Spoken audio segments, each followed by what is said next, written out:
Yang tepat, aku persilakan kepada Mas Tama. Silakan Oke, Mas. suaraku udah masuk belum? Masuk Mas, aman Mas. Oke, sip-sip. Oke, aku izin share screen dulu ya. Wait. Oke, udah kelihatan atau masih udah ya aman ya? Aman Mas. Oke, sip. Ya, aku buka dulu. Assalamualaikum warahmatullahi wabarakatuh. Sebelumnya aku mau ngucapin makasih banyak udah join tutor pada kesempatan hari ini ya. Meskipun cuma dikit, tapi aku salut kepada kalian karena mau belajar malam-malam ya. Meskipun ngantuk, aku juga ngantuk sih. Oke, jadi mungkin ini disclaimer dulu ya. Jadi aku nggak akan ngajarin ngodingnya karena kemungkinan besar tuh ETS kalian tulis ya. Jadi ngitung, nggak mungkin ngoding. Jadi semisal nanti mau kodenya, nanti aku kasih referensinya gitu. Jadi mungkin aku lebih fokus ke cara ngitungnya dan cara kerja algoritmanya aja. Oke, mungkin ini yang keluar di ETS ya, harusnya ya, sepengalamanku dan kalau aku lihat soal-soal tahun lalu juga yang keluar cuma ini aja. Jadi yang pertama itu soal pertama atau soal terakhir itu pasti membahas yang namanya uraian ya. Jadi kalian nggak mungkin ngitung, pasti ada satu soal yang buat kalian yapping gitu tentang apa itu ML, apa itu tipe-tipe learning, apa itu algoritma ini dan seterusnya. Dan juga apa itu matriks-matriksnya. Ya itu mungkin keluar gitu. Dan yang kedua yang pasti itu ada unsupervised. Jadi nanti yang diujikan itu kemungkinan besar tuh Kemin sama hierarkikal aja. Di Biscan ini eh, nggak mu- eh, kemungkinan besar nggak bakal keluar karena eh, di kelas juga nggak diajarin kan ya. Maksudnya diajarin tapi nggak sampai ke ngitung-ngitungnya gitu. Jadi kemungkinan besar di Biscan nggak keluar. Terus buat supervise yang keluar tuh ada tiga ya. Ada KNN, naive Bayes, sama decision tree. Aku nggak tahu ini di kelas kalian udah keluar, udah diajarin apa belum. Tapi kemungkinan besar tiga ini bakal keluar. Jadi nanti prediksiku adalah nanti ada 6 soal. Ini aku nggak tahu ya. Cuma prediksi aja. Jadi yang pertama itu uraian Yeping, pengenalan ML. Terus yang kedua ini K-means, ketiga hierarchical, keempat KNN, kelima naive Bayes, dan yang keenam adalah decision tree gitu. Oke, kita mulai dulu ke pengenalan ML ya.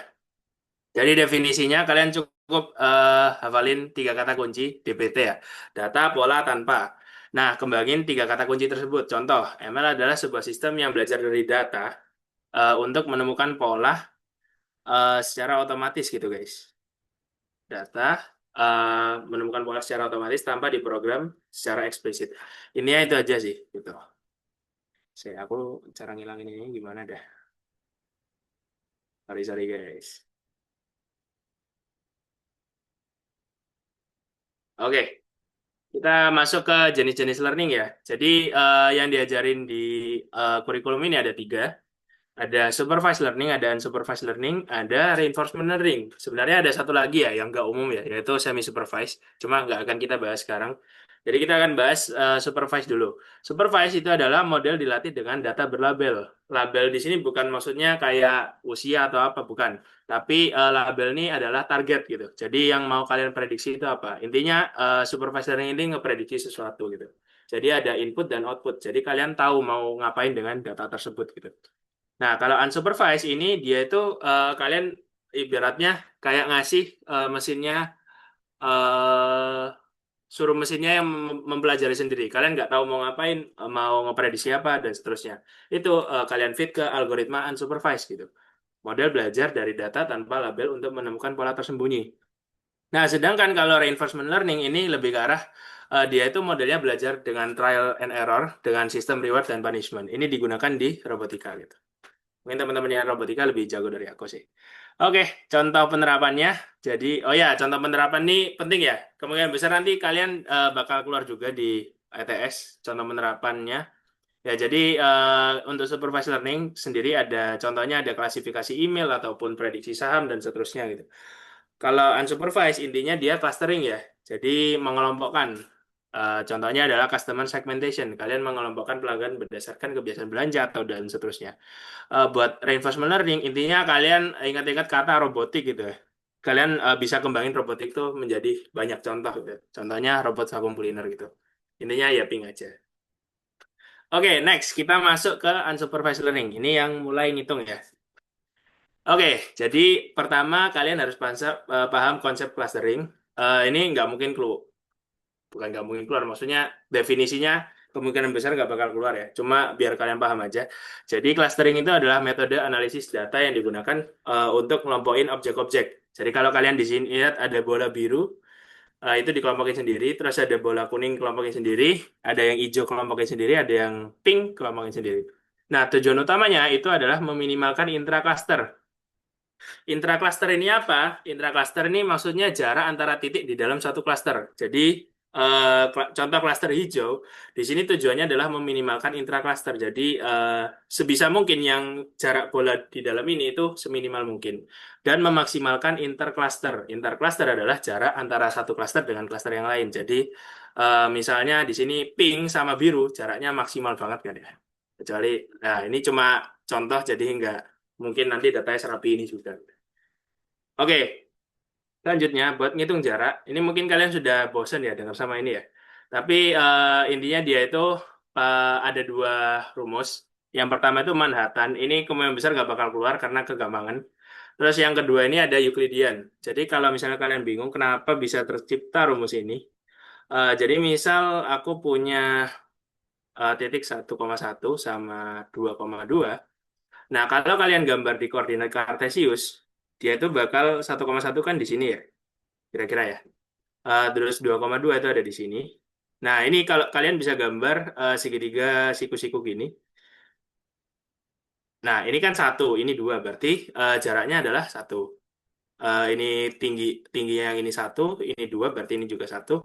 Nah, kalian itu disuruh nyari jarak yang ini kan ya. Nah, itu bisa pakai rumus Pitagoras. Yang dimana tinggal ini kuadrat tambah ini kuadrat diakar kan ya. Oleh karena itu terciptalah rumus Euclidean gitu. Makanya ini X2 min X1 itu adalah jarak yang bawah ini. X2 min X1 dikuadratin. Ini kuadrat tambah Y2 min Y1 kuadrat terus diakar. Itu terciptalah rumus Euclidean gitu guys. Oke, sebenarnya ini adalah turunan dari jarak Minkowski ya. Minkowski. Jadi kalau kalian sadar, sebenarnya Manhattan ini adalah akar pangkat satu. Dan ini pangkat satu. Yang X2 min X1 ini di pangkat satu. Nah, Minkowski itu dia pakai N gitu. Jadi tinggal ganti N-nya aja. Cuma itu nggak perlu kalian pelajari. Fokus ke Euclidean aja gitu. Oke, sekarang kita ke K-means ya. Jadi, aku nggak akan jelasin definisinya apa. Intinya langsung praktek aja ya. Jadi, langkah-langkahnya adalah tentukan jumlah K, terus tentukan jumlah, centroid awal sebanyak K, terus hitung jarak semua data ke centroid, lalu kelompokkan data ke centroid terdekat. Nah, lalu update lokasi centroid dengan mencari means yang ada dalam satu klaster. Ulangi step 3 sampai 5 sampai nggak ada lagi update centroid. Nah, di sini kalian nggak usah takut cara nentuin K-nya gimana. Kan kalau kalian diajarin di kelas tuh pakai elbow method atau silhouette score ya. Nah, itu nggak usah pusing mikirin itu karena kemungkinan besar di soal tuh pasti udah ditentuin K-nya berapa, terus centroid awalnya juga udah ditentuin berapa gitu. Nah, oke, kita eh, fokus ke sini dulu ya. Boardnya kelihatan nggak ini ya? Oh, aku salah share screen berarti. Bentar, sorry. Wait. Oke, kelihatan ya? Oke, pertama, step pertama tadi kan ini ya, tentukan jumlah K. Di sini aku misalnya mau pakai K-nya 2 gitu. Terus aku mau pakai AB sebagai centroid awal. Sorry, step 2. Step 2 adalah tentukan centroid awal sebanyak K. Aku mau pakai C1-nya A, terus centroid 2-nya B. Oke, sekarang hitung jarak semua data ke centroid gitu. Oke, kita buat tabel aja biar gampang ya. A, B, C, D, E. Sorry kalau jelek tulisannya ya. Ini aku pakai mouse, jadi mohon maaf. Oke, centroid 1 di sini koordinatnya adalah 1,4. Centroid 2 koordinatnya adalah 2,5 ya. Oke, jarak A ke 1,4 ke 1,4 adalah 0 gitu. B, B ke A adalah 2,5. Berarti 2 dikurangi 1 dikuadratin itu 1 kuadrat. Aku taruh di sini aja lah ya. Terus 5 min 4 1 kuadrat. Berarti dia akar 2 ya. Nah, di sini kalian jangan lupa pas ETS tuh bawa kalkulator ya, karena nggak mungkin kalian ngitung akar kan ya. Bisa sebenarnya, ada caranya kan, cuma bakal ngabisin waktu banyak. Jadi ini aku ambil 1,41. Oke, lalu yang C ya. Tiga, sekarang C ke klaster satu itu adalah 2 plus 3 kuadrat kuadrat berarti 4 9 akar 13. Akar 13 adalah, bentar guys, aku juga nggak hafal, sorry. 3,60. Terus yang D 3,3 ke 1,4 berarti 2 plus 1 di kuadrat kuadrat berarti akar 5 ya. Akar 5 2,23. Oh ya, ini kalian sambil ngitung juga nggak apa-apa sih. Mungkin lebih cepat dari aku ya. 4 min 1, 3 kuadrat. Terus 3 keempat jadi 1 kuadrat, berarti akar 10. Akar 10 itu harusnya 3 komaan ya. Aduh, 3,16.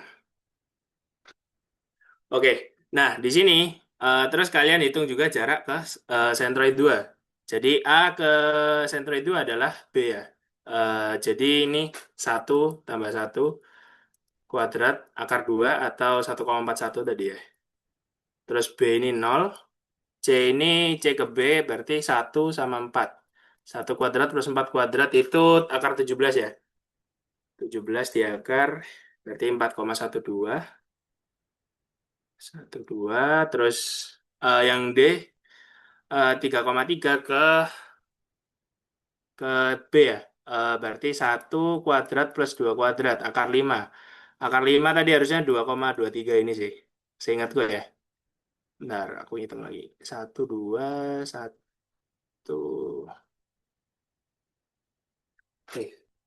Bentar.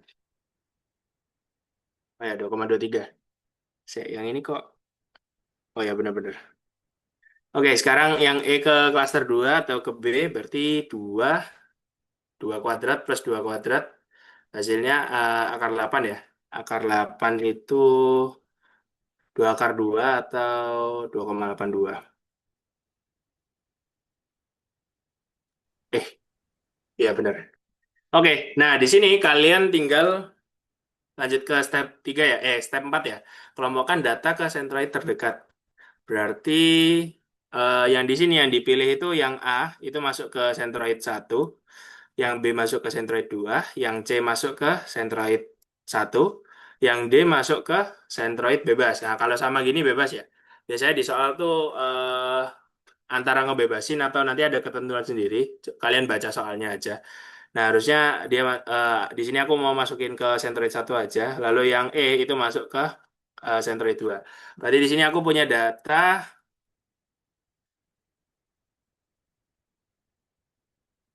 Oke, yang di sentroid 1 ada A, ada C, ada D. Terus yang sentroid 2 itu ada B sama E ya. Oke, sip. Nah, ini eh, lanjut kita masuk ke step 5. Update lokasi sentroid dengan mencari means dari ya titik-titik yang ada di klaster tersebut. Jadi kita masuk ke sentroid 1 ya. Oke, sentroid 1 kan ACD ya. Susah juga nih. Angka yang gue pilih kejelekan deh. Oke, ACD berarti tinggal kalian tambah-tambahin titiknya aja. 14, 31, sama 33. Kalian tambahin. Berarti ini 58, terus ini 7 ya. Nah, ini kalian bagi 3, karena titiknya ada 3. 7/3 itu 2,3 ya. 2,3. Terus Y-nya itu adalah 8 bagi 3, 2,6. Nah, berarti ini itu adalah sentroid terbarunya untuk klaster 1. Nah, terus untuk klaster 2 tinggal BE ya. BE berarti 2,5 tambah 4,3. Kalian tambahin berarti 8, 6 kalian bagi 2 berarti hasilnya adalah 3,4. Nah, ini centroid baru untuk klaster 2. Nah, lakuin step-step ini sampai nanti nggak ada update centroid lagi gitu. Nah, mungkin karena keterbatasan waktu ya, jadi aku serahin ke kalian buat ngitung selanjutnya. Intinya nanti kalian bikin lagi tabel kayak gini. Lalu kalian cari jaraknya, lalu ya intinya stepnya kayak gitu tadi. Gitu. Oke, lanjut ke selanjutnya ya. Oke, selanjutnya ada hierarchical clustering ya. Nah, hierarchical clustering di sini yang dihitung itu cuma yang masuk pasti cuma aglomeratif. Jadi aku nggak akan bahas yang divisif ya. Intinya aglomeratif itu semuanya dianggap satu klaster sendiri lalu nanti digabung-gabung gitu. Oke, jadi tentukan pertama, anggap semuanya satu klaster sendiri, terus tentukan metode linkage-nya. Nah, buat metode linkage ini nanti ada di soal ya. Jadi sebenarnya ada empat, ada lebih sih sebenarnya. Cuma yang umum tuh ada empat ini. Jadi yang pertama ada single linkage, lalu yang kedua ada complete linkage, ketiga ada average, dan keempat ada word.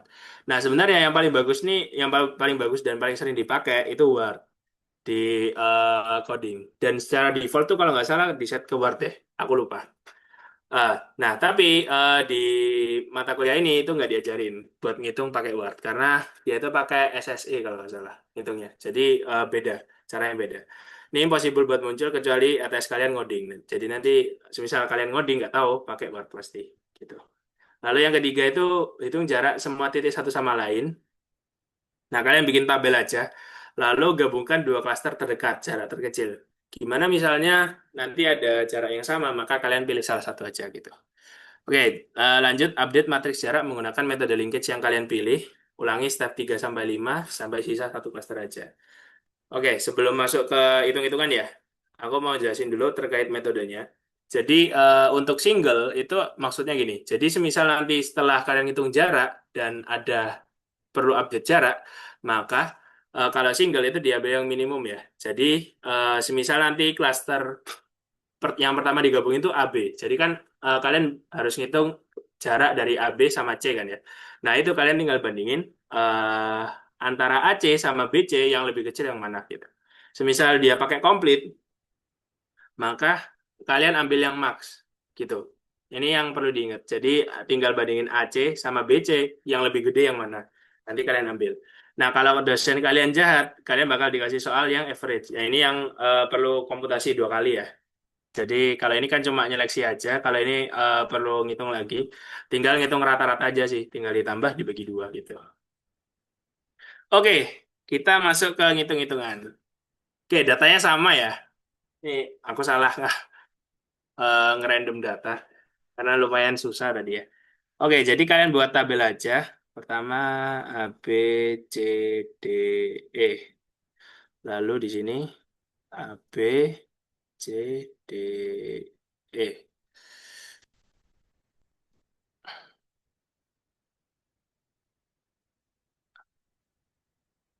Oke, seret, seret. Oke, nah kalian isi yang ini 00 semua karena udah pasti 0 ya. Oke, di sini kalian nggak wajib ngisi semua kolomnya, bisa satu sisi aja. Karena aku males, jadi aku satu sisi aja. Cuma biar kalian nggak bingung nanti pas nentuin, sorry, pas update jaraknya, kalian isi dua-duanya juga nggak apa-apa. Cuma karena ini buat demo aja, jadi aku bakal pakai satu sisi aja. Oke, tadi A ke B itu kita udah tahu ya. A ke B adalah 1,41, jadi aku nggak akan ngitung kalkulator lagi.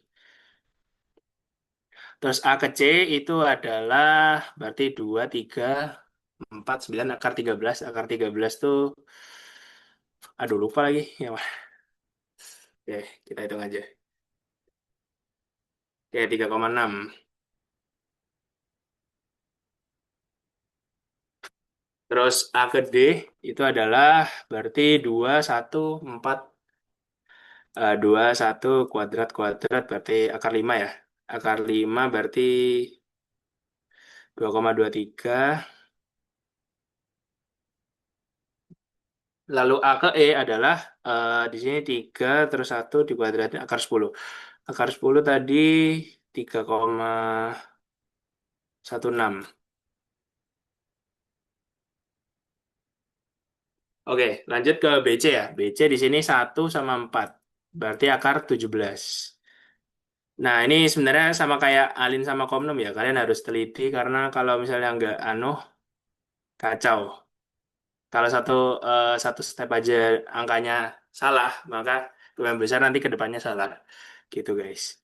Oke, terus B ke D 1 sama 2 ya. Satu kuadrat berarti akar 5. Akar 5 tadi 2, berapa ya? 2,23 harus ya. Kayak 2,23. Lalu yang B ke E itu berarti 2 sama 2. Akar 8. Akar 8 itu 2,82. Terus yang C ke D berarti tinggal ini ya 2 ya. Berarti pasti 2. Lalu yang C ke E 1 sama 2 berarti 1 kuadrat plus 2 kuadrat. Akar 5. Akar 5 berarti 2,23.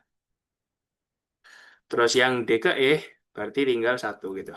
Oke, di sini kalian lihat yang paling kecil jaraknya adalah yang D ke E. Berarti di penggabungan pertama itu D sama E. Jadi nanti kalian update tabelnya seperti ini guys. A, B, C, D, E. Terus di sini A, B, C, D, E. Nah, serat, serat.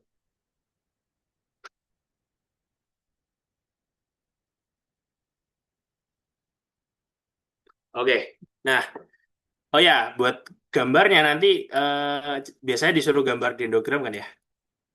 Nah, di sini yang pertama kali dia gabungin berarti yang ini gitu. Oke, next kita selalu yang miring ini kita isi 0 dulu. Sekarang A ke B nggak ada update ya, jadi 1,41. Lalu A ke C itu 3,6. Nah, di sini aku bakal nyoba pakai yang single linkage ya. Oke, nah di sini terjadi update point. Kenapa? Karena di sini DE ya sudah digabungin. Nah, A dengan DE itu cara lihatnya karena ini single, berarti kalian cari yang minimum. Kalian lihat jarak A ke D sama E.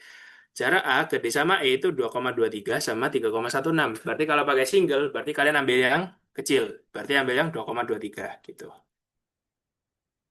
Nanti semisal pakai yang komplit, berarti kalian ambil yang besar kan ya. Itu 3,16. Berarti kalian tulis di sini. Nah, ini yang sering kelupaan ya. Jadi untuk penggabungan itu pasti ambil yang terkecil. Mau metode linkage kalian apapun itu pasti diambil yang paling terkecil. Metode linkage itu hanya berlaku untuk ketika update jarak. Jadi itu yang perlu diingat. Jangan sampai salah nanti. Gitu. Oke, sekarang B ke C. B ke C itu masih sama ya 4,12. Terus B ke DE. Nah, ini kalian lihat jarak B ke sama yang D sama yang E. Nah, ini 2,23 sama 2,32. Sorry, 2,82 ini. Nah, berarti kalian ambil yang lebih kecil. Kalian ambil yang 2,23. Terus tinggal C ke DE, berarti kalian bandingin 2 sama 2,23, berarti lebih kecil yang 2. Oke, di sini yang paling kecil adalah yang AB kan ya? Nah, berarti kalian bisa update tabelnya. Sorry, penggabungan selanjutnya adalah yang AB, yang ini. Nah, ini tingginya harus lebih tinggi daripada yang DE. Kenapa? Karena dia tingginya itu menentukan urutan penggabungan. Jadi gitu, guys. Oke, di sini AB, terus ini C, ini DE, lalu di sini AB, di sini C, di sini DE.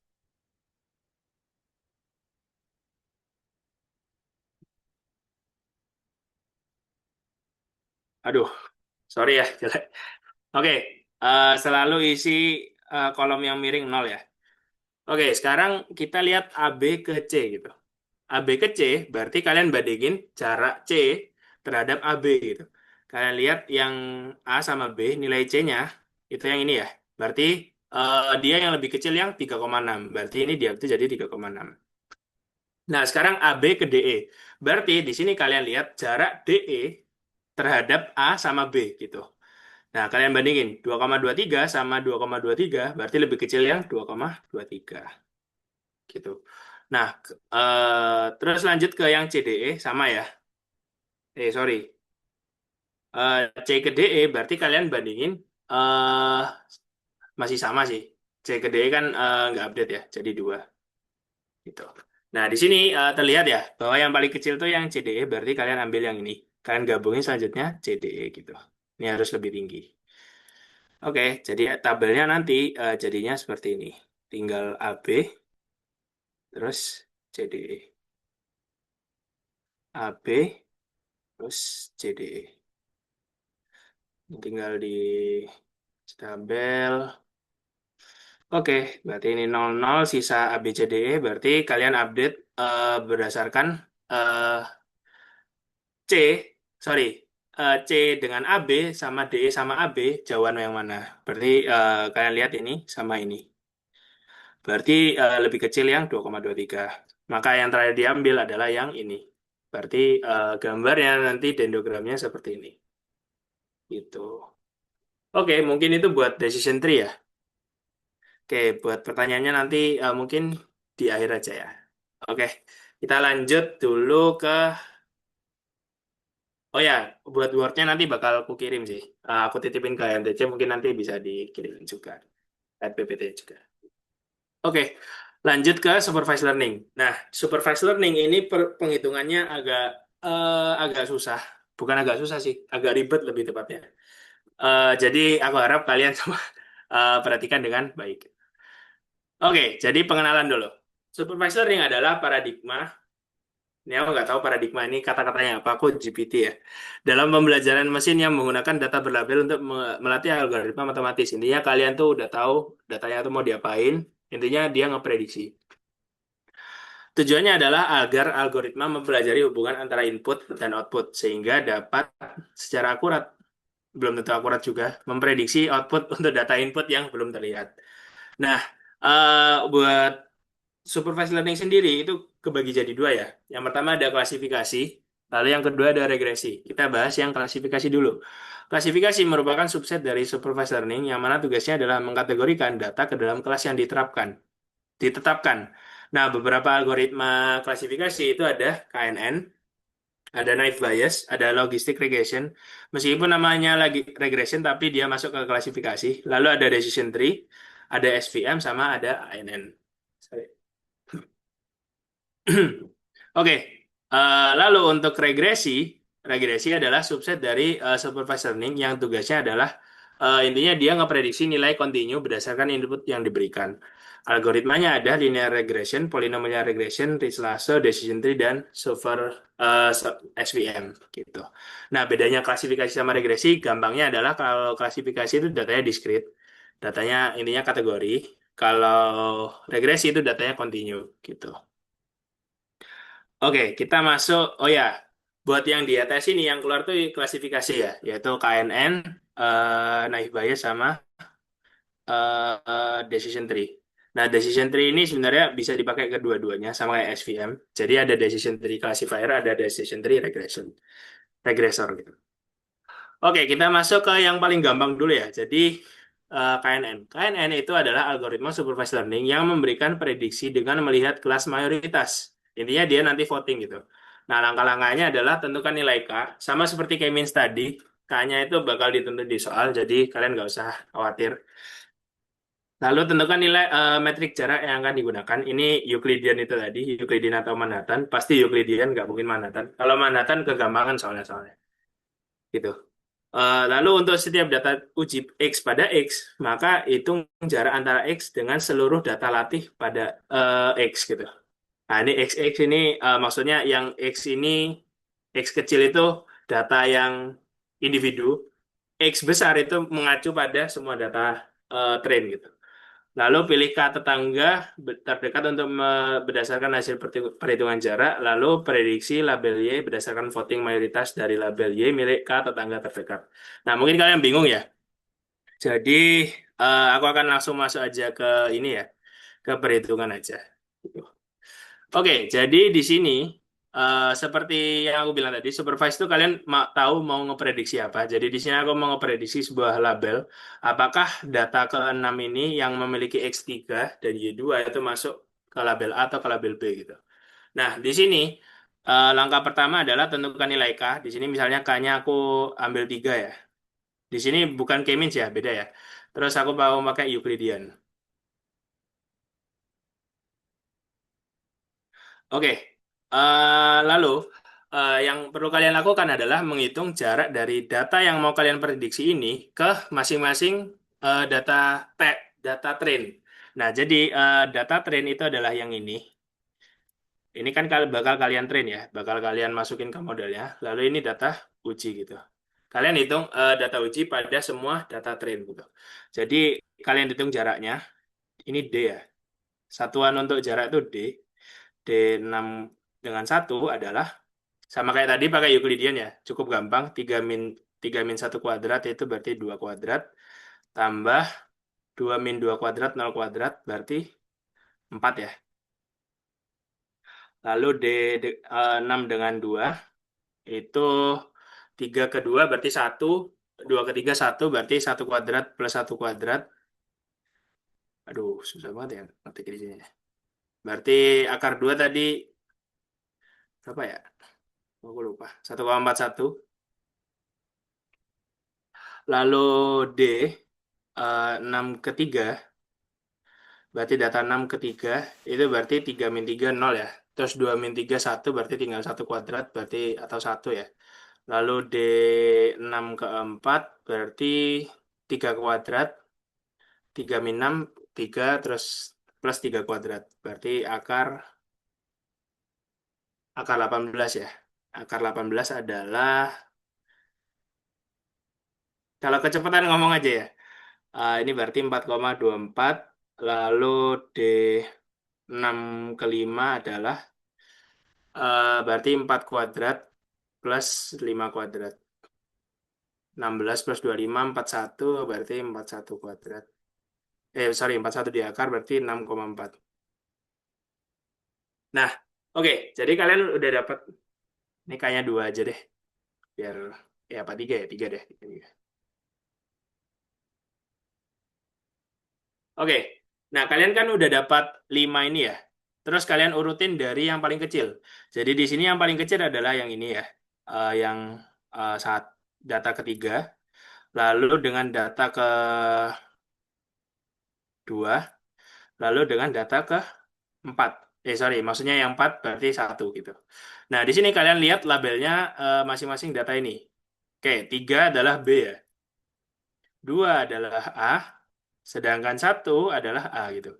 Terus kalian setelah kalian ngurutin, lakukan voting mayoritas gitu. Ini cukup gampang ya algoritmanya. Jadi kalian lihat aja votingnya ini ya. Di sini ada 1 B dan 2 A. Berarti yang menang voting yang A gitu. Berarti 6 itu labelnya adalah A. Gampang banget ya. Oke, itu buat KNN. Oke, kita masuk ke naive Bayes. Nah, naive Bayes ini udah mulai ribet ya. Udah lumayan rumit, cuma nggak seribet itu harusnya.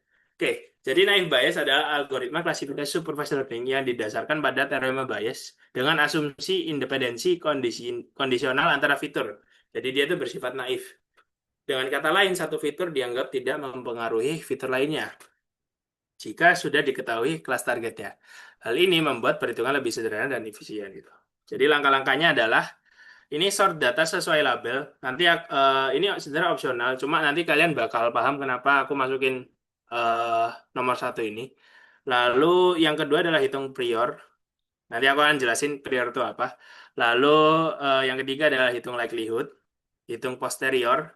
Posterior ini intinya prior dikalikan dengan semua likelihood, lalu bandingkan semua kelas. Lalu ambil nilai terbesar gitu. Nah, daripada bingung, langsung aja kita ngitung lagi, guys.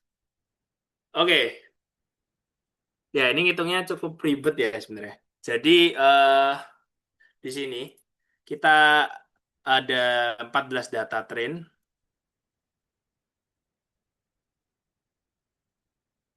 dan satu yang mau kita prediksi gitu. Oke, jadi step pertama adalah sort data sesuai label gitu, biar kalian nggak bingung. Jadi di sini sebenarnya maksudnya sort data sesuai label tuh jadi yang ya, ini kalian kelompokin sendiri. Jadi yang ya itu kan ada data 3, 4, 5, terus 7, 9, 10, 11,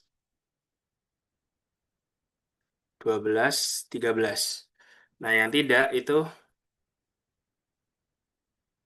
ya benar kan ya? 1, 2, terus 6, 8, sama 14. Oke, nah ini udah aku kelompok, udah aku tandai ya, yang iya yang mana, yang tidak yang mana.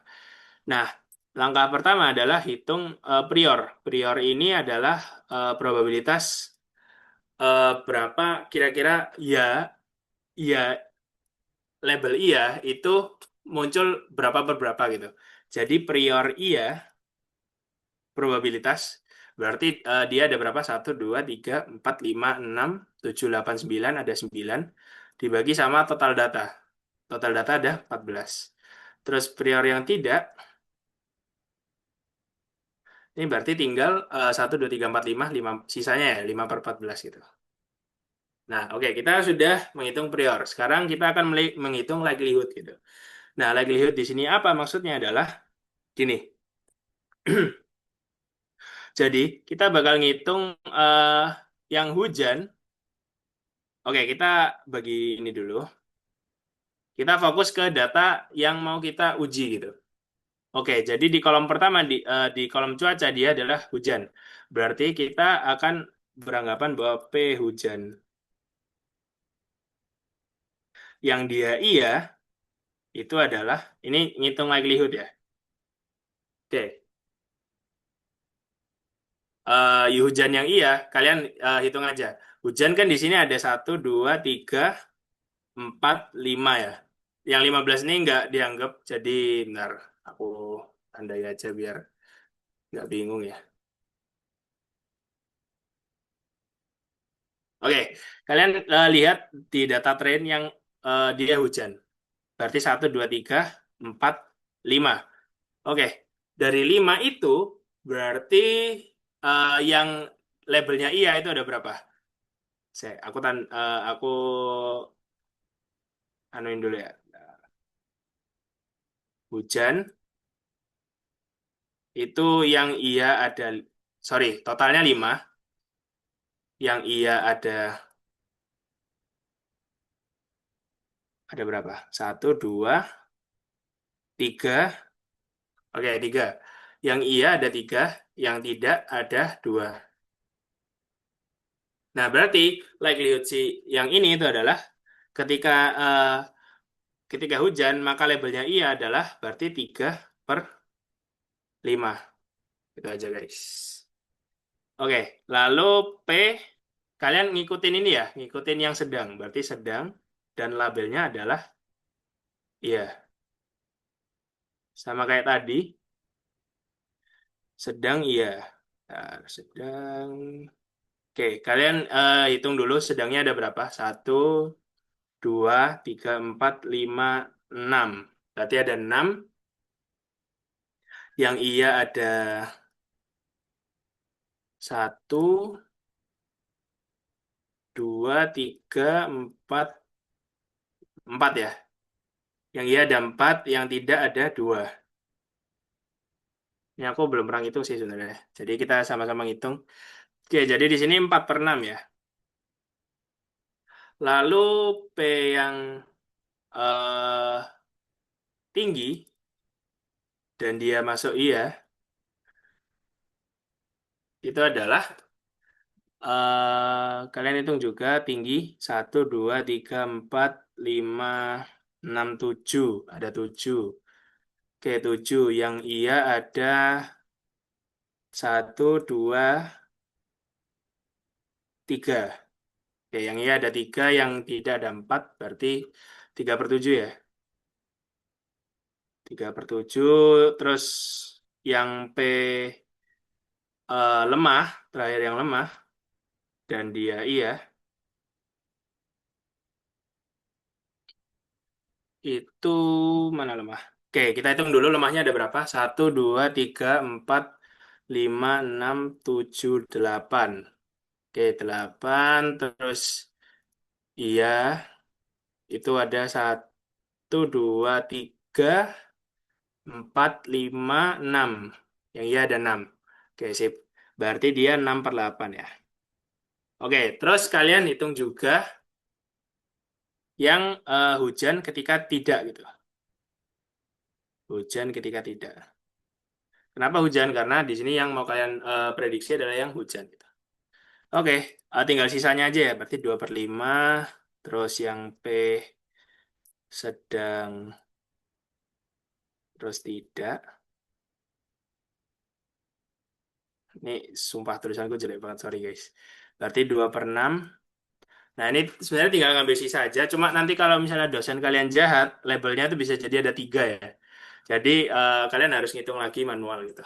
Cuma karena di sini labelnya cuma ada 2, jadi tinggal aku kurangin 1 aja ini gitu. Karena kan antara iya atau tidak kan. Tinggi, sorry, tinggi tidak, itu 4/7. Lalu lemah tidak, itu adalah 2/8 ya.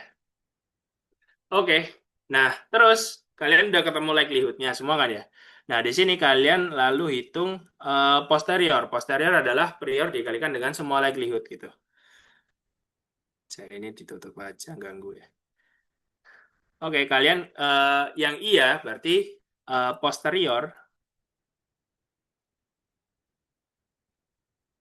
tinggal kalian kalikan yang iya, berarti yang 9,14 ini. Sorry kalau 9,9/14 kalian kalikan dengan 3/5 kali 4/6 kali 3/7 dikali 6/8. Nah, ini hasilnya adalah, oke kita hitung sama-sama ya.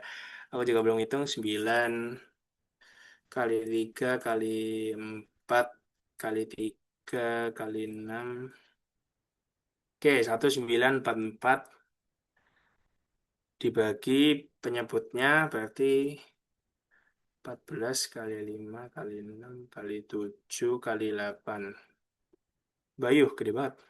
23, 5, 20.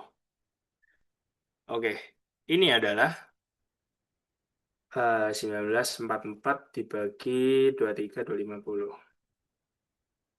0,083. Mas itu 520 Mas. Oh ya, sorry, sorry, sorry.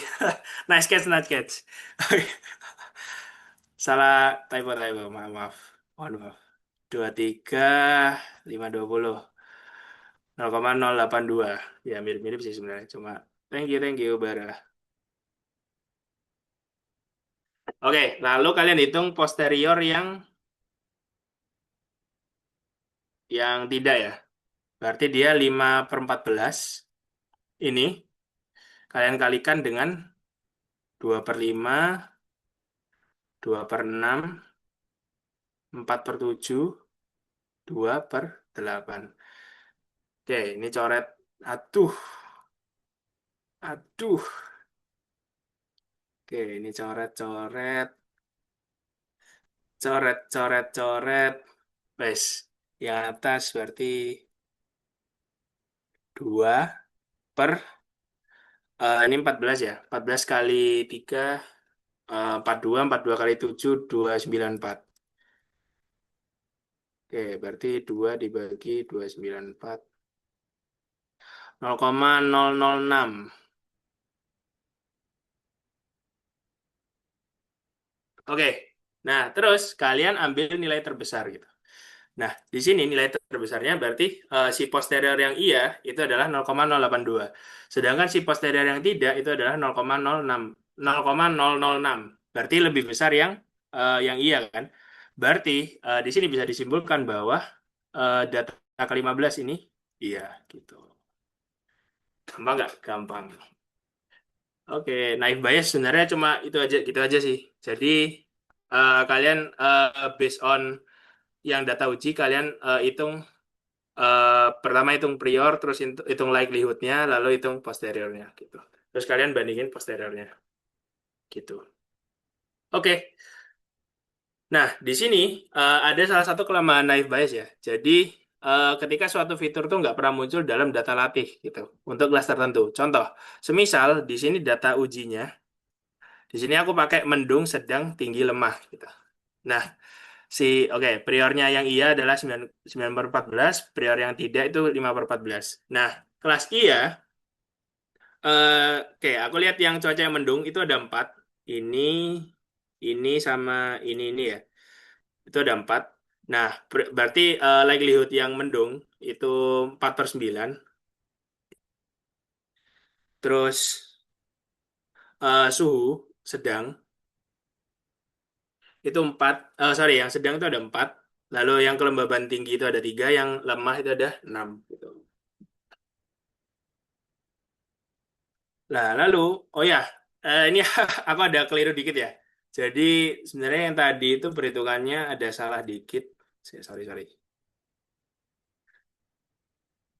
Oke, jadi ini itu pembagiannya salah ya. Ini mohon maaf banget. Aku lupa, agak ngeblank. Nah, cara ngapus ini gimana ya? Oke. Nah, ini salah. Jadi ini harusnya per 9 semua. Lalu yang ini itu per 5 semua gitu, guys. Nah, buat itu kita nanti kalian bisa ngitung sendiri gitu. Oke, kita masuk ke ini dulu ya. Jadi di sini data ujinya adalah misalnya mendung, sedang, tinggi, lemah gitu. Oke, yang mendung ada 4 ya. Jadi kalau kalian cek di sini mendung ada 1, 2, 3, 4. Terus yang suhunya sedang itu ada 1, 2, 3, 4, 5. Yang kelembabannya tinggi itu ada yang tidak ya. Berarti ini ada 1, 2, terus ada 3. Terus yang anginnya lemah itu ada 6. Lalu yang kelas iya, kalau kalian lihat, ini kelas tidak maksudnya, sorry. Sorry guys. Kacau, kacau.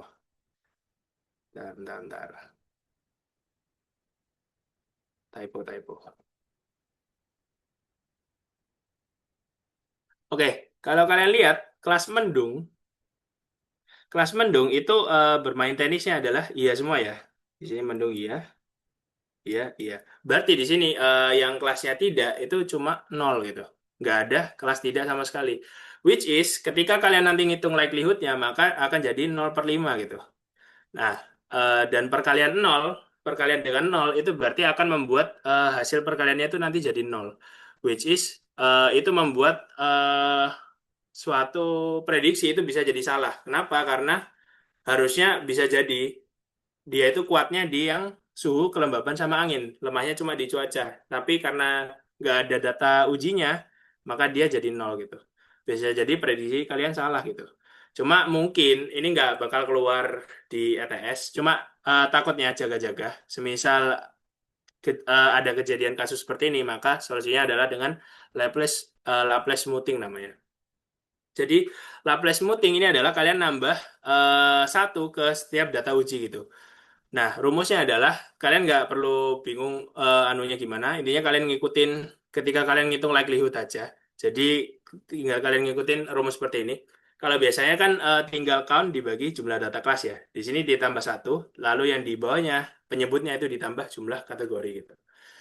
Nah, jadi di sini jumlah kategori, kalau kalian lihat, jumlah kategori ini maksudnya ini ya. Jadi di cuaca itu ada berapa kategori? Ada cerah, ada mendung, sama ada hujan, berarti ada 3.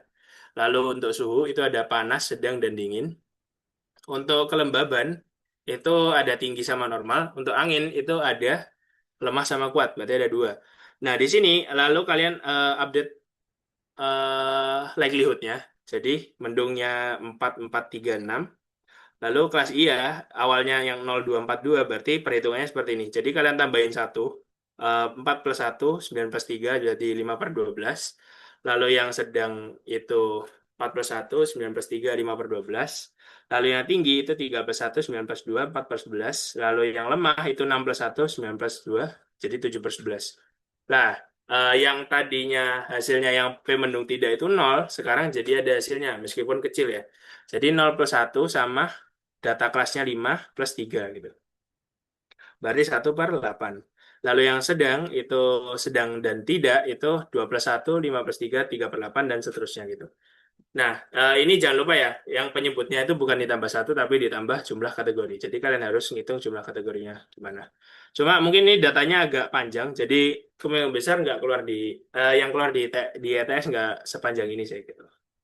Cuma dan kemungkinan besar pasti ada di data uji semua. Nah, ini sebenarnya aku takutnya nanti ada kejadian kasus seperti ini, 0. Jadi jangan langsung kalian hitung likelihood-nya, karena itu bakal ngaruh ke hasil prediksi kalian. Tapi ya harus kalian lakukan Laplace smoothing ini. Oke, lanjutnya adalah decision tree ya. Nah, yang decision tree ini paling ribet, jadi aku harap kalian pay attention ya, karena ini lumayan ribet banget. Jadi perhitungannya, decision tree adalah model prediktif dalam machine learning untuk membantu ngambil keputusan. Ya ini YPing aja. Intinya decision tree itu ada dua ya, ada buat klasifikasi sama ada buat regresi. Oke, nah yang klasifikasi itu nanti kita belajar yang klasifikasi dulu, yang regresi belum dipelajari. Nanti mungkin ketika sudah masuk bab regresi, mungkin akan dipelajari. Cuma kita akan fokus ke klasifikasi dulu. Oke, cara kerja decision tree. Kalian tuh mulai dari seluruh data, itu awalnya ada di node akar. Lalu sebelum pembentukan pohon dimulai, kita harus nentuin metode pemisahan antara Gini indeks atau entropi. Nah, sama seperti sebelumnya, harusnya di soal nanti udah ada uh, metode pemisahannya apa. Jadi kalian nggak mungkin dapat dua-duanya. Mungkin sih, kalau dosennya jahat mungkin. Tapi harusnya cuma dapat salah satu aja. Jadi dan yang paling sering keluar itu adalah Gini indeks gitu. Lalu setiap fitur diuji untuk melihat seberapa baik ia dapat memisahkan data gitu. Oke, fitur dan nilai threshold yang menghasilkan penurunan terbesar impurity ya akan dipilih sebagai split. Lalu proses ini diulang secara rekursif untuk setiap cabang hingga mencapai kondisi berhenti gitu. Nah, penurunan impurity terbesar atau sebenarnya ini ada tambahan lagi. Kalau kalian pakai Gini indeks, nilai Gini terkecil.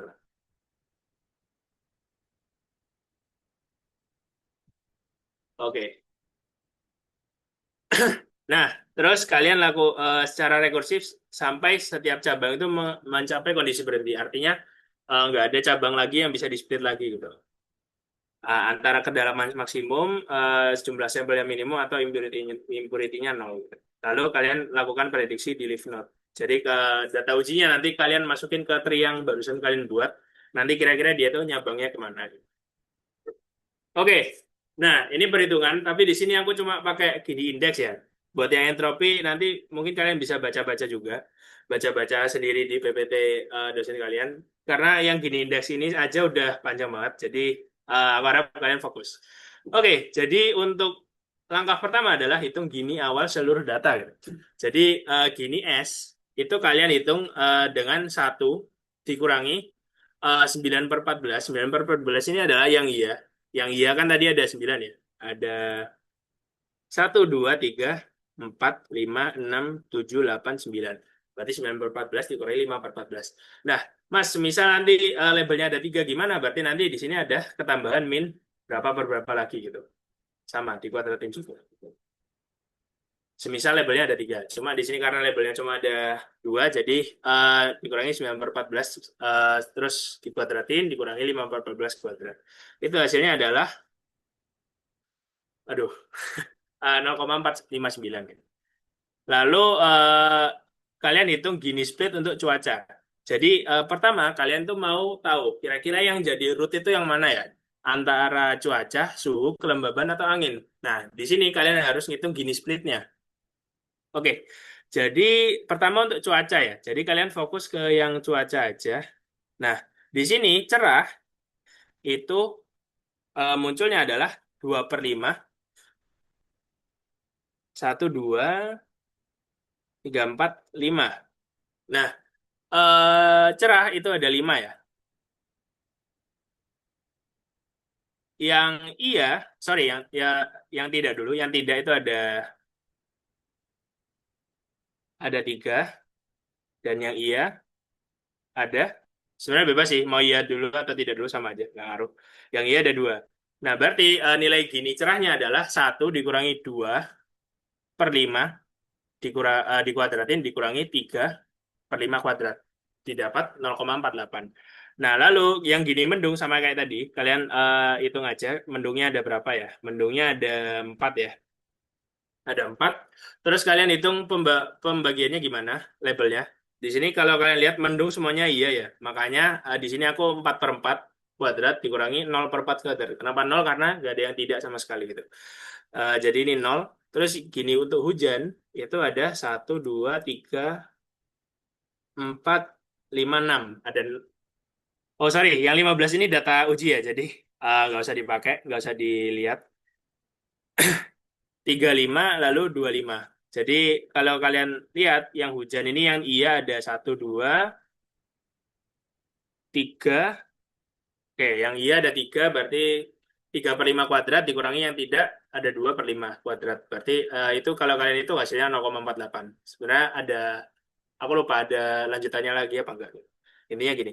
Nah, kalau kalian bingung nanti bulatinnya berapa angka di belakang koma, nanti tanya ke pengawasnya aja atau tanya ke dosennya aja gitu.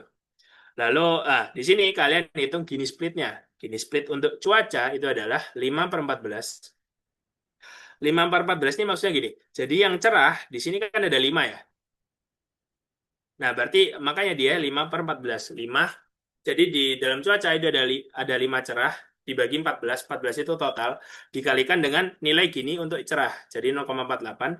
Lalu ditambah dengan 4/14. 4 ini dari mana? Karena yang mendung cuma ada 4. 1, 2, 3, 4. Jadi 4/14 dikalikan 0 nilai Gini mendungnya. Lalu ditambah 5/14 dikalikan 0,48. 5 ini karena yang hujan ada 5 ya. Nah, di sini kalian dapat nilai 0,342. Oke, lanjut ke Gini split untuk suhu. Nah, sekarang kalian fokus ke kolom yang suhu. Oke, kalian hitung yang panas. Yang panas di sini ada 1, 2, 3, 4. Nah, 4. Kalian lihat persebaran datanya gimana? 1, 2, 3, 4 ya, 4 ya. Ya, ini aku ada typo ya. Sorry. Harusnya, oke, sekalian koreksi juga. Jadi yang tidak ada 2, yang iya ada 2, berarti, bentar, tak benerin dulu. Berarti ini 2 ya, 2/4. Oke. Oke, jadi yang tidak ada 2, yang iya ada 2, maka 1 min 2/4 kuadrat, min 2/4 kuadrat hasilnya 0,5. Terus yang sedang, kalian lihat yang sedang, di sini ada 1, 2, 3, 4, 5 ya. Sorry, ada 6. Kalian hitung yang iya ada berapa? Ada 1, 2, 3, 4, ada 4 ya. Berarti 4/6 kuadrat dikurangi 2/6 kuadrat, itu hasilnya 0,444. Lalu yang dingin, Gini dingin, itu ada 1, 2, 3, 4, 4. Ada 4. Kalian hitung persebarannya gimana? Persebaran labelnya. Yang iya ada 1, 2, 3. Ada 3. Berarti yang tidak ada 1. 3/4, 1/4, 0,375. Maka Gini split suhunya adalah, kalian lihat yang panas ada 4 kan ya. Berarti 4/14 dikalikan nilai Gini panasnya 0,5. Ditambah yang sedang ada 6. Berarti 6/14 dikalikan 0,44. Ditambah 4/14 dikalikan 0,375. Berarti 0,440. Oke, sampai sini dulu. Mungkin ada pertanyaan dulu terkait ini. Sebelum agak jauh. Aman ya? Masih bisa ngikutin? Oke, aku anggap aman. Jadi mungkin lanjut ke Gini split untuk kelembaban ya. Kelembaban mungkin sama. Aku nggak akan satu-satu ya, karena masalah waktu juga. Udah lumayan lama ini. Oke, jadi untuk gini tinggi, kalian fokus ke kelembaban. Yang tinggi itu ada 7 ya.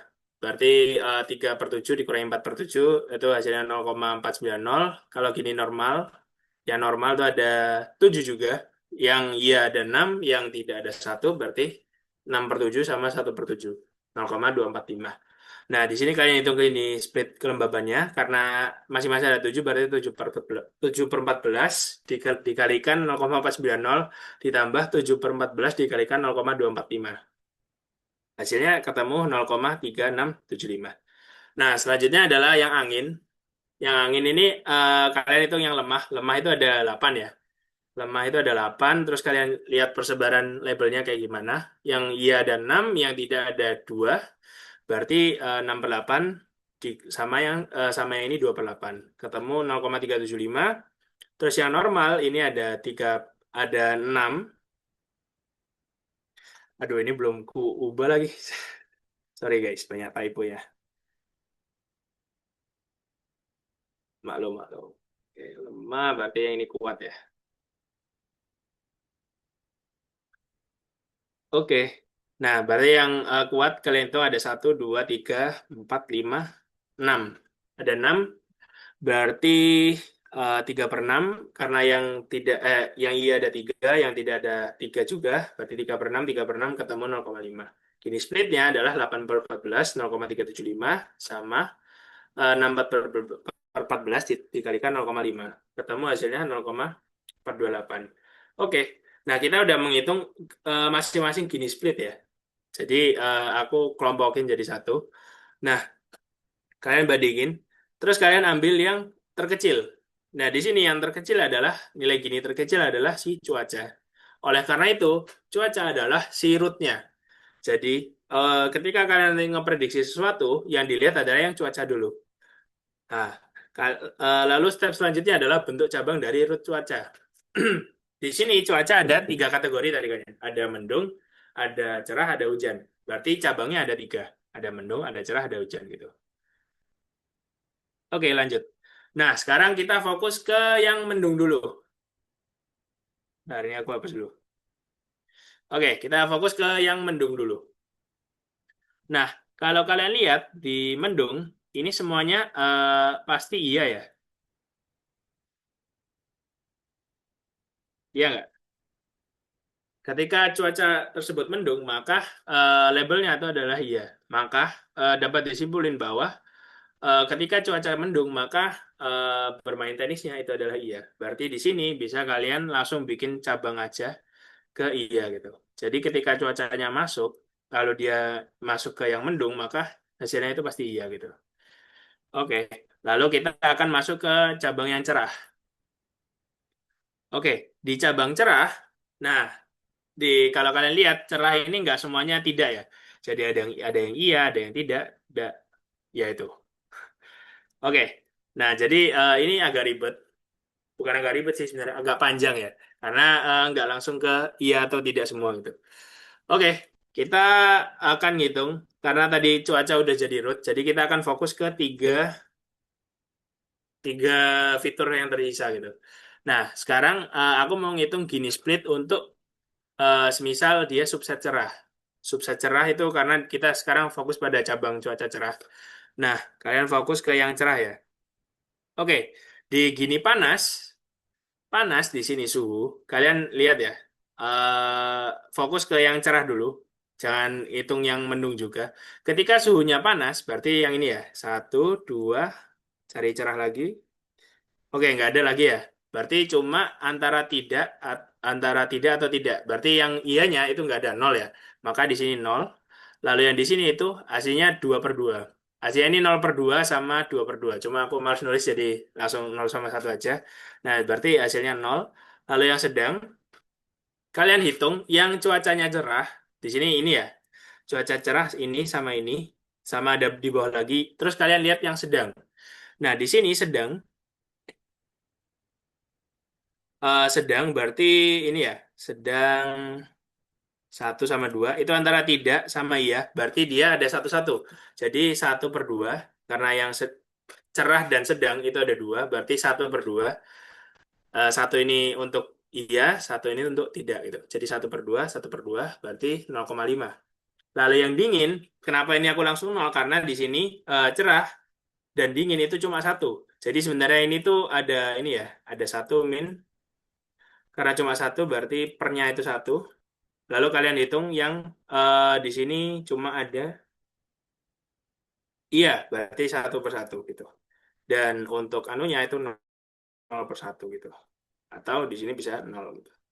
Nah, terus kalian hitung Gini splitnya. Gini split suhu ketika cerah, ketika cuacanya cerah itu adalah 2/5.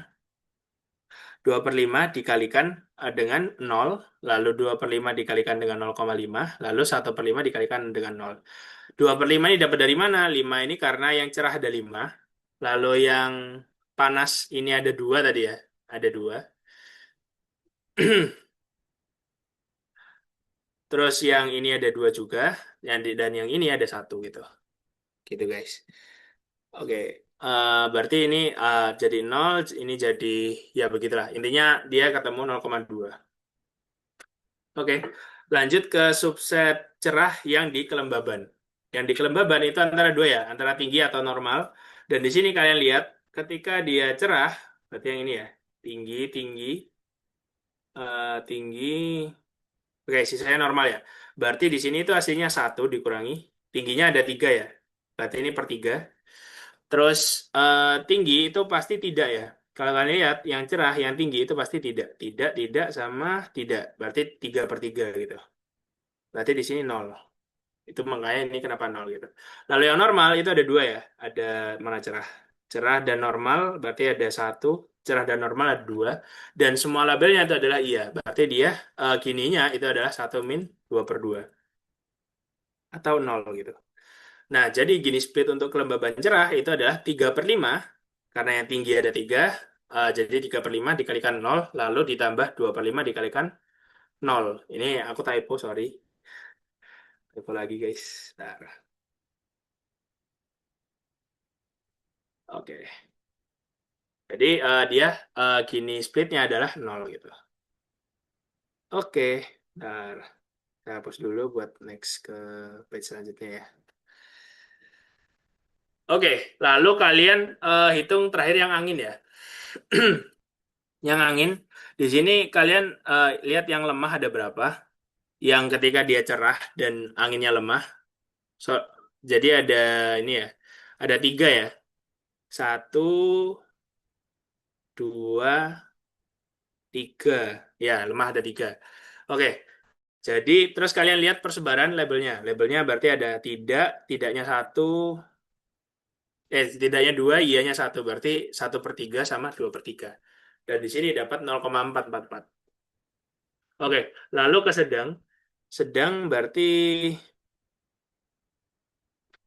aduh, belum gue ganti lagi nih, bentar. Ini harusnya kuat ya. My bad guys. Oke, nah berarti yang kuat itu adalah sisa ini ya. Sisa ini sama, mana yang kuat satu lagi? Oke, ini. Nah, dua-duanya itu tidak sama iya, berarti 1/2 sama 1/2 gitu. Makanya ini 0,5. Oke, lalu yang untuk Gini split suhu cerah, berarti dia 3/5. 3/5 dikalikan, aduh ini salah sih guys. Bentar. Banyak typonya nih, sorry, sorry. My bad. Ini harusnya angin ya.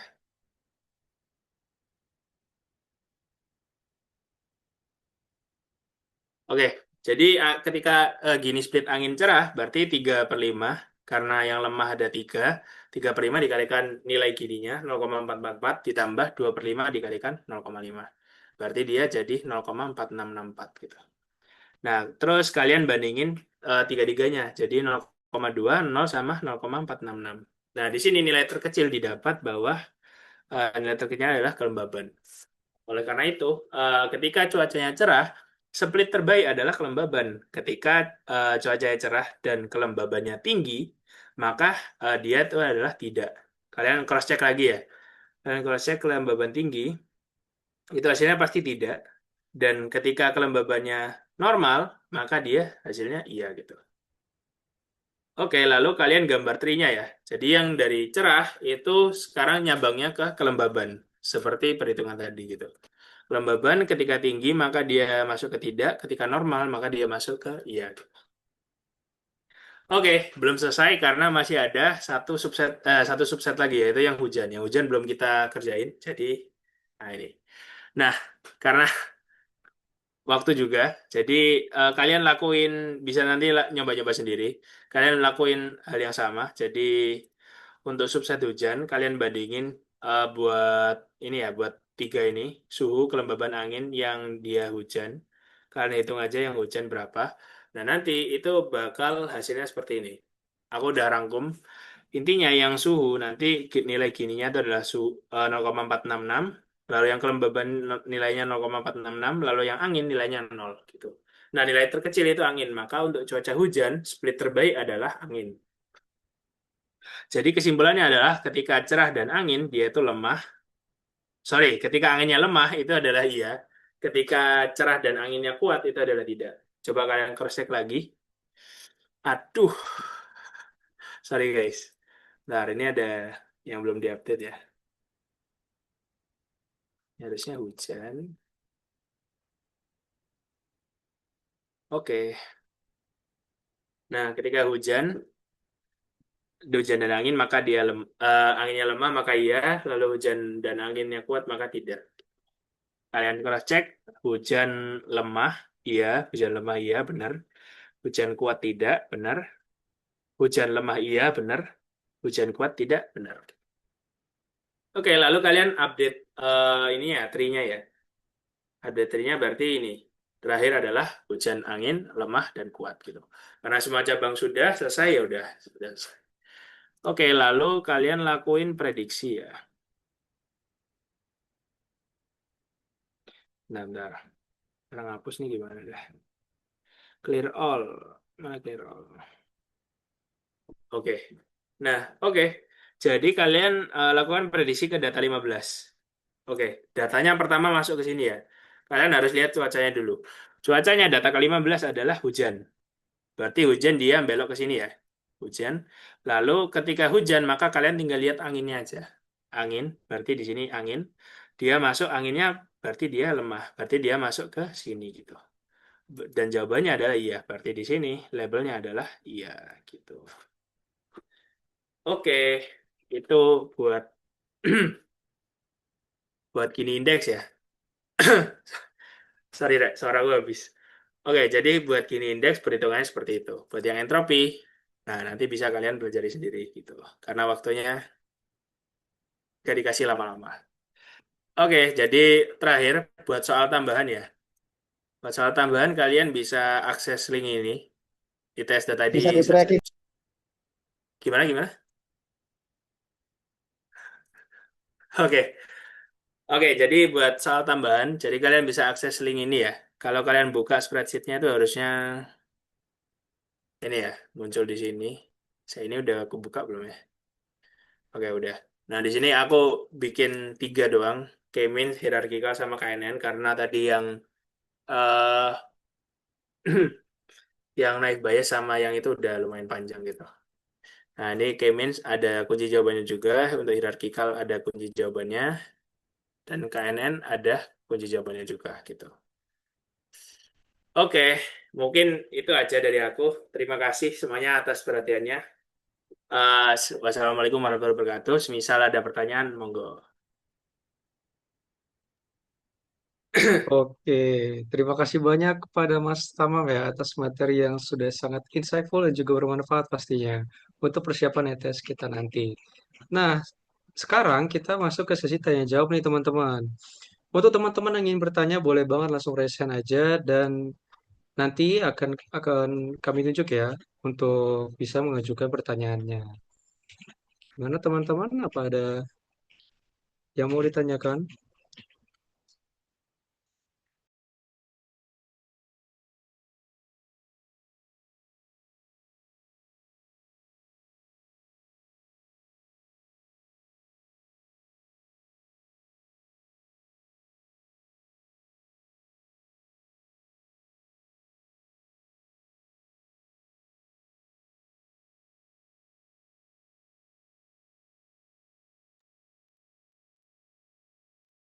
Untuk pertanyaannya, kutunggu sampai maksimal 826 deh ya.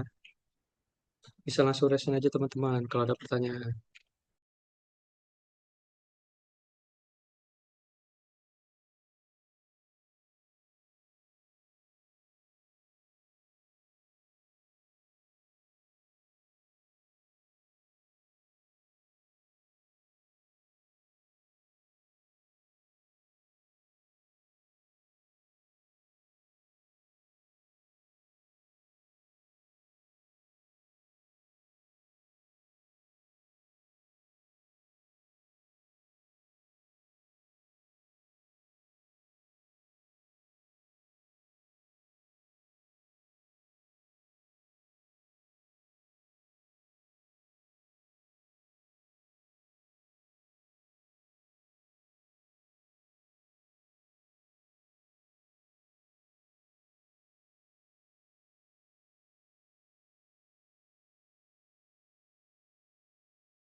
Oh ya, buat anunya udah aku kirim ya di cara-cara sama link Canva-nya tadi. Udah aku kirim di chat, mungkin bisa di-download atau disimpan gitu. Oke, ini ada yang tanya ya, buat materi yang paling sulit dikuasai, jujur menurutku yang terakhir ya, yang decision tree itu ngitungnya lumayan ribet dan kalian harus teliti gitu. Jadi mungkin aku ada, nah aku lupa, referensinya di mana ya? Decision tree classifier.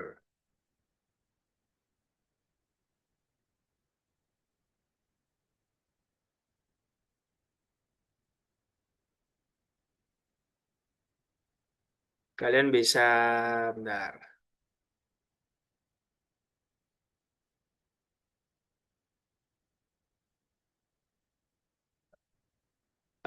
buat itu klik link YouTube yang itu.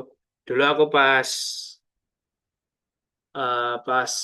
ETSML sama YSML juga lihat channelnya orang itu sih, Mahesh Hudar, orang India, juga aku banget.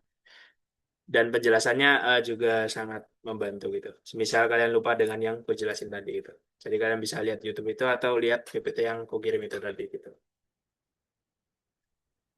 Oke, ada lagi guys. Aman nggak sih?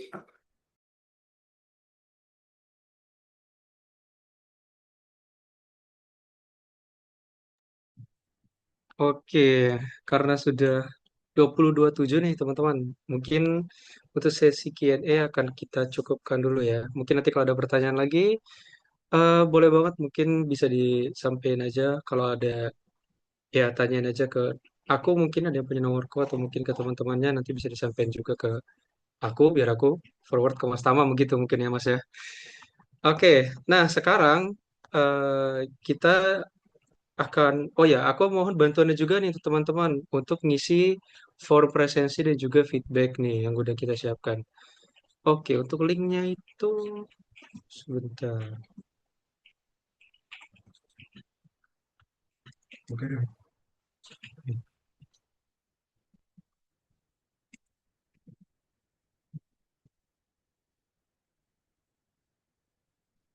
Nah, itu teman-teman link absensi dan juga feedbacknya udah dikirim di kolom chat ya. Jadi teman-teman bisa banget untuk mengisi dulu link tersebut ya. Mungkin untuk ngisi link tersebut akan aku kasih waktu 3 menit ya, sampai 23 31 mungkin ya.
Oke, karena jam sudah menunjukkan di pukul 8.31 teman-teman.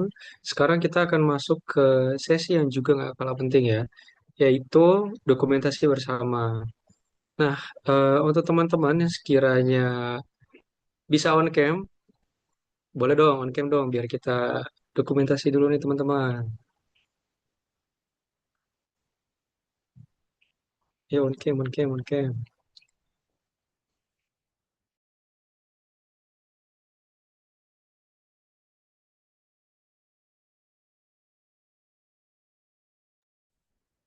Oke. Enggak.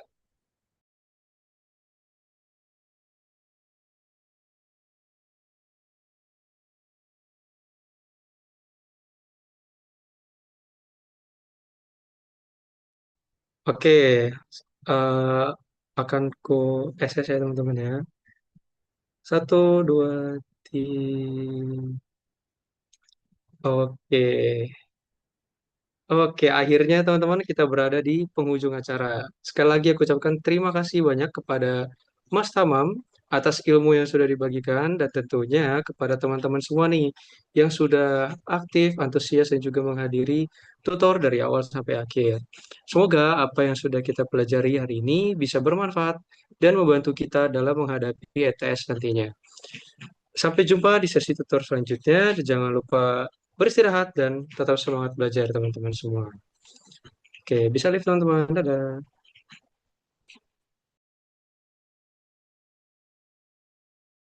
Thank you guys, thank you guys.